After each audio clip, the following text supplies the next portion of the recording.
Hello, this is Professor James Strickler, and this is a course in American government. This lesson is from Unit 11, Public Policy. It's Lesson 4 about public policy outcomes. In this lesson, you'll learn about government successes, government failures, about the war on poverty, and about the concept of dependency. Now, in the previous lesson, we learned about various problems that can hinder the public policy making process. Now we're going to ask the question whether, despite those problems, whether there are public policy successes. So now let's look at some examples of what are clearly successes of public policy. The first of those is the production of the antibiotic penicillin. Penicillin was created by a man named Alexander Fleming. When he developed this product, it was immediately recognized that it could have an incredible impact upon human suffering.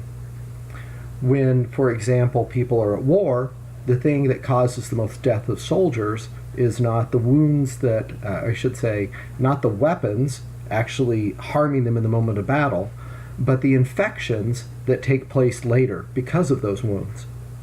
Penicillin created the possibility of a drug that could kill those infections and keep the soldiers alive, just as one example of the kind of impact it could have on humanity. But there was a problem.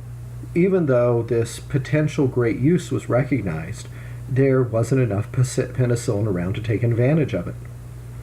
At the time that the United States entered World War II, penicillin was very difficult to produce.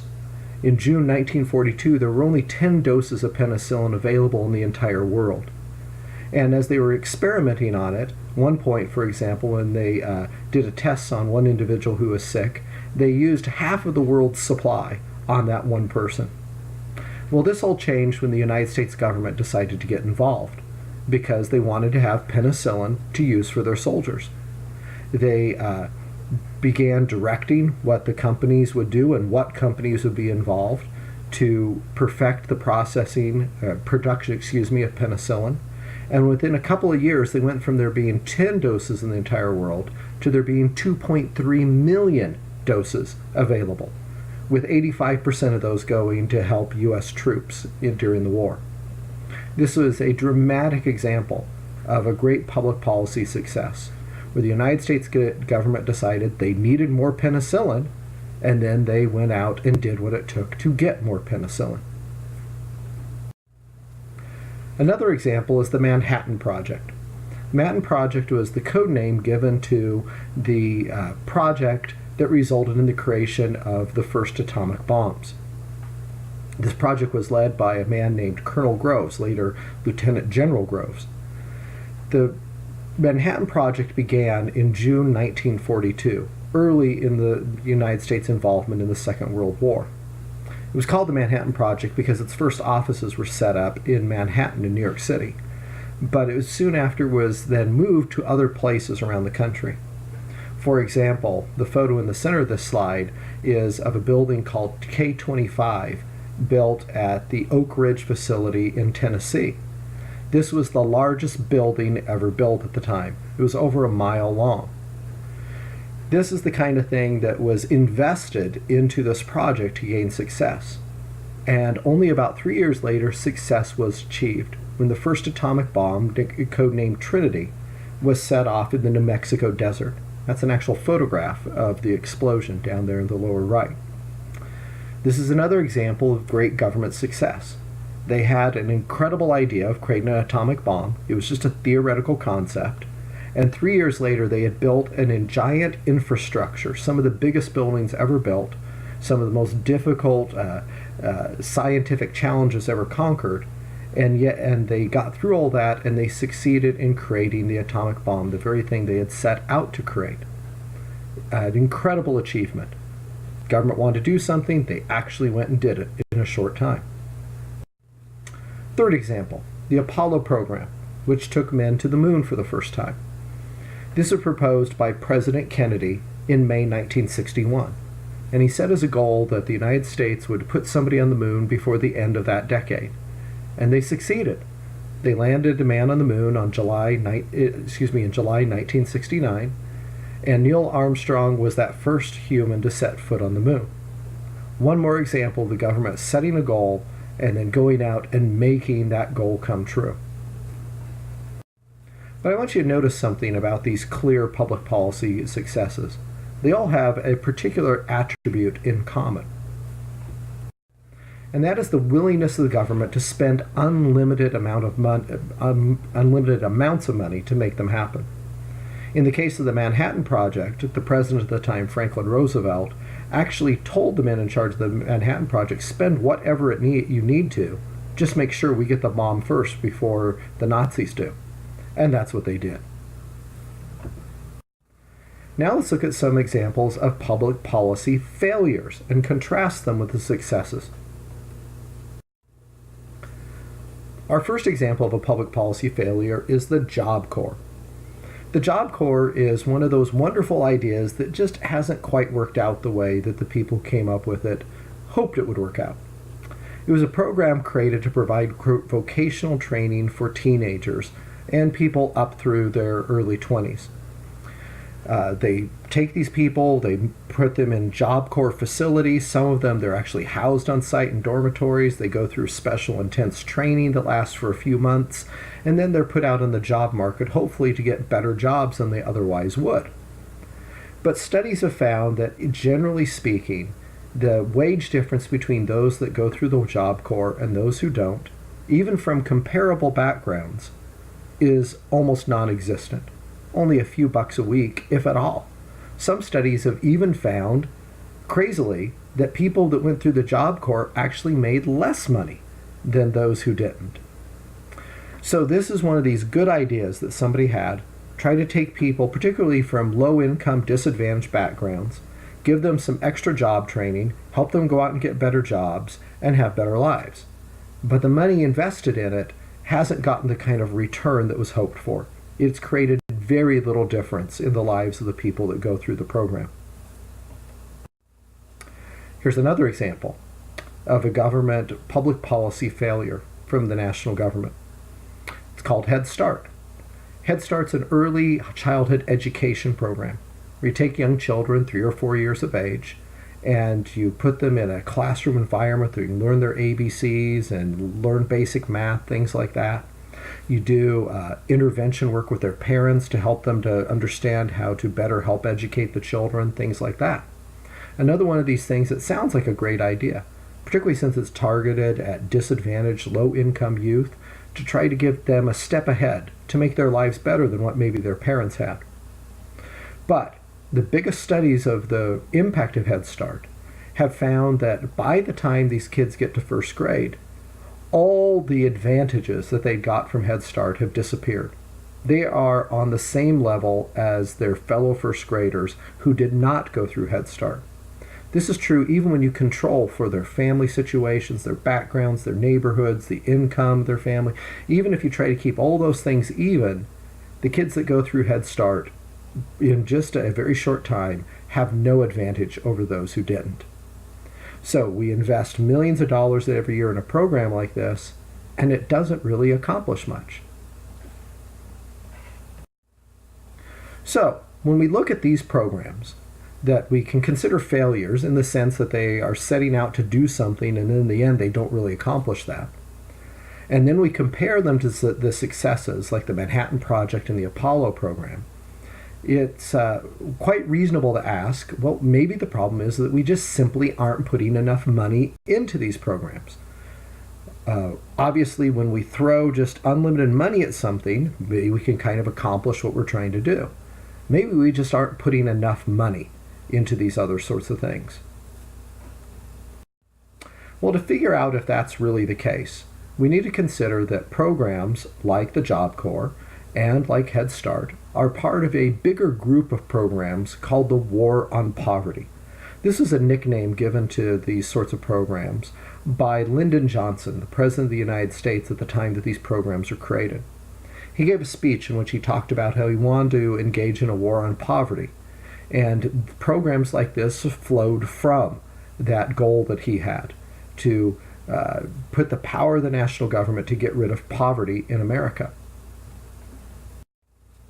Well, since 1965, when the War of Poverty was initiated, over $22 trillion have been spent on programs like Head Start, like the Job Corps, and like 100 other programs that were created under the War on Poverty. $22 trillion.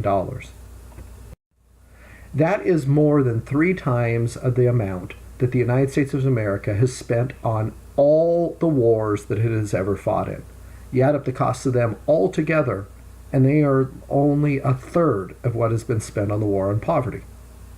So you can't really say that we didn't throw enough money at this. We threw a lot of money at it. And what results did we get? We already saw with the specific examples of the Job Corps and the Head Start program that the results are at the very least questionable, if not outright failures. Well, what about overall? What about getting rid of poverty in America? Here's an absolutely stunning graph that shows the results of the war on poverty. The blue line represents the poverty rate. You can see here that it's falling in the aftermath of World War II. And then we get to 1965 when Lyndon Johnson declares the war on poverty. And within just a few years after him declaring that war, it levels out. Poverty doesn't keep decreasing, it actually levels out after the war on poverty starts. And it stayed at about that same level that it was at the time that Lyndon Johnson declared the war on poverty ever since. Now, compared to the red line, though, the red line is the amount of money that the government has been spending on the war on poverty. And you notice what happens to it over time. It keeps going up and up and up and up. So even as we spend more and more and more money on the war on poverty, we aren't getting better and better and better results. In fact, the level of poverty has remained consistent rather than continuing to decline.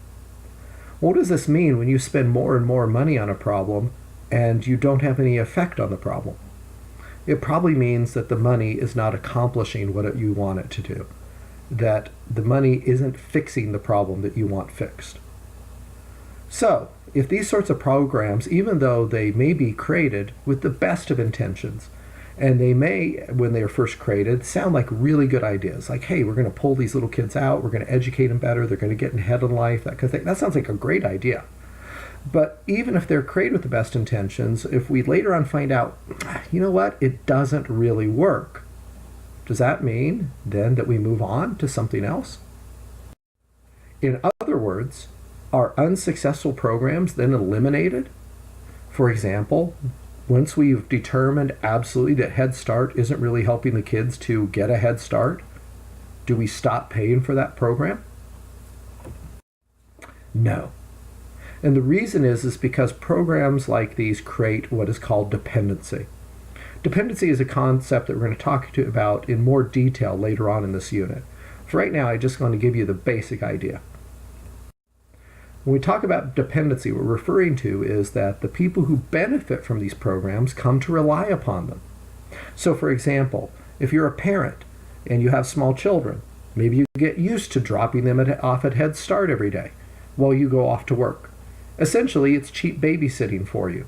And you like the fact that your kids come home knowing their ABCs, things like that. It makes you feel good, like you're doing something as a parent to help them out. Even if by scientific studies we find out that it doesn't really help them out, you become dependent upon it nonetheless. You believe it's a good thing in your life, you want to keep it. And the politicians recognize that you want to keep it, and they rely on your vote to stay in power. So they aren't going to cut these programs that the people who use like, because then they're afraid that those people will become their enemies and not vote for them. So it creates dependency throughout the system. Once a program is created, once it starts giving people stuff, it's very hard to get rid of it. All right, let's review what we learned in this lesson. First of all, which of these is an example of a successful public policy program? The Manhattan Project, the Homestead Act, the Job Corps, or Head Start? The Manhattan Project was clearly a successful public policy program. They set out to build an atomic bomb, and they did in a very short time. Now, you may be wondering about the Homestead Act. I didn't mention that in this lesson. You can look that up on your own if you want to see whether it was a good or a bad idea. Which of these is an example of a failed public policy program? The interstate highway system, the Apollo program, Head Start, or penicillin production?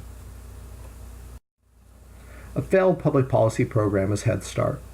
Now, this is kind of a harsh judgment because it's probably lots of kids have gone to Head Start and felt like it wasn't a bad thing for them. I'm not saying that it was bad, but it's failed in the sense that it was planning to get these kids ahead in life, and by first grade they were the same as the people who didn't go to Head Start. So it didn't accomplish its goal at all. How much has poverty decreased since 1965? Does poverty no longer exist? Is poverty dramatically less than it was before? Is poverty about the same as it was before? Or is poverty worse than it was before? The poverty rate in the United States is pretty much about the same as it was in 1965. Now, the reason that is important is that it shows that the war on poverty as a whole didn't accomplish what it was intended to do, even though we have spent over $22 trillion on it. All right, that completes this lesson. The next lesson will also be from Unit 11. It will be Lesson 5, where we begin to talk about economic policy.